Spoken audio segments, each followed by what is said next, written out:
Ďakujem za pozvanie Alenke klubu Antre a vám za vás záujem o vodu.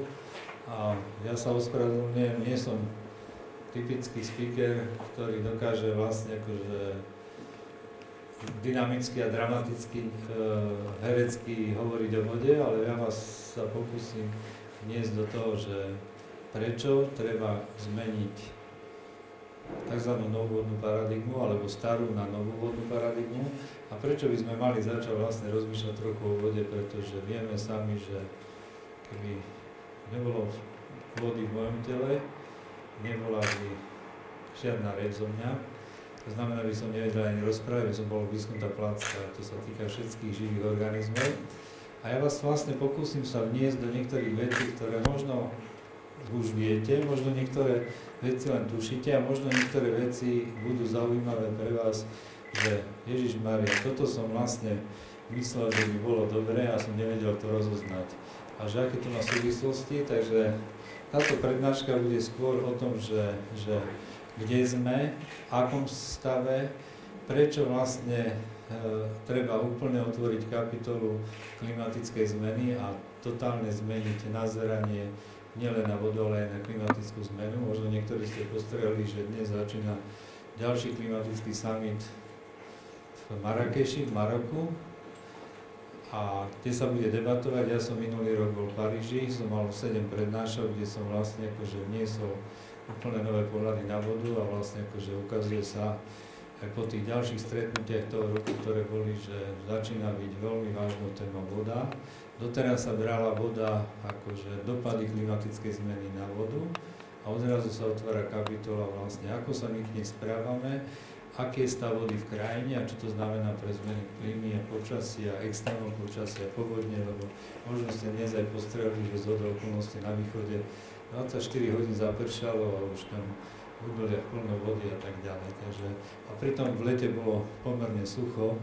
To znamená, že o týchto veciach budeme rozprávať aj vlastne akože tá prednáška vodou za ozdravenie klímy súvisí aj s tým, že kedysi dávno, no už chvála Bohu 9 rokov, sme napísali novú paradigmu a tá sa volá voda pre ozdravenie klímy. Nová vodná paradigma. Takže vlastne, ako nech sa páči, vstúpime do toho veľmi rýchlo. Takže obsah celej tejto prednášky ja som rozdelil tak, ako to bolo v tej pozvánke. Trochu som to ešte pomenil, aby to malo logické nazeranie. Takže nepríjemná pravda o podvode s klimatickou zmenou. Druhý bod, prečo je voda kľúčová pre zdravú klímu. Trojka, ako likvidujeme malé vodné cykly. Štvorka, ako ovplyvňuje voda v krajine klímu. Ako urbanizácia miest ohrozuje zdravie ľudí. Ako si že každý z nás ozdraviť klímu, ako si postaviť dažďovú záhradu a povieme prečo tieto veci. Takže nepríjemná pravda o podvode s klimatickou zmenou. Vieme dobre, že vlastne celosvetovo majoritný hlas hovorí o tom, že existuje tzv. Skleníkový plyn CO2, ktoré ináč je súčasťou nášho života. V každom tele z nás, takisto ako voda, je aj uhlík. A chcem len povedať to, že vlastne akože celý tento problém je, že na to, aby život na Zemi bol, potrebujeme slnko na nebi, uhlík vo vzduchu a vodu na Zemi. Keď sa tieto tri prvky spoja, z toho je fotosyntéza a výsledok je život. To znamená, celá vegetácia, všetky potraviny a biota, celá fauna a flóra je súčasťou tohto procesu.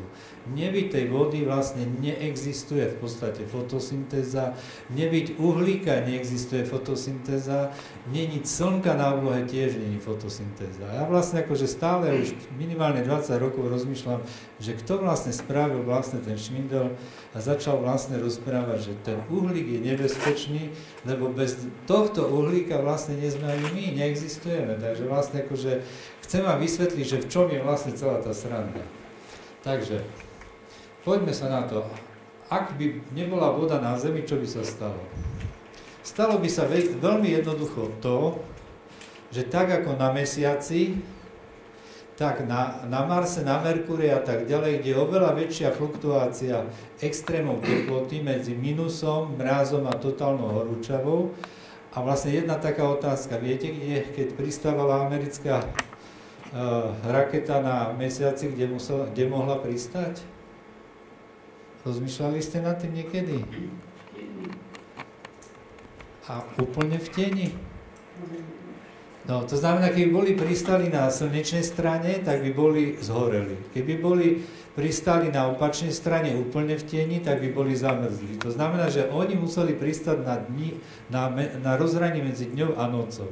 A všimnite si aj tie obrázky, ktoré sú vlastne z tohto pristátia, sú také v takom prítmi, v takom jemnom temné, v šere, ktoré v podstate, to znamená, že museli si vybrať miesto, kde je teplota na to, aby vôbec mohli prežiť, aby neboli spálení ani nezamrzli. Takže fyzikálne je to vlastne akože veľmi zaujímavé aj z hľadiska toho, že keby sme nemali na planete vodu, tak taká fluktuácia teplot, ako povedzme na mesiaci, by bola aj na Zemi. To znamená od extrému po extrém.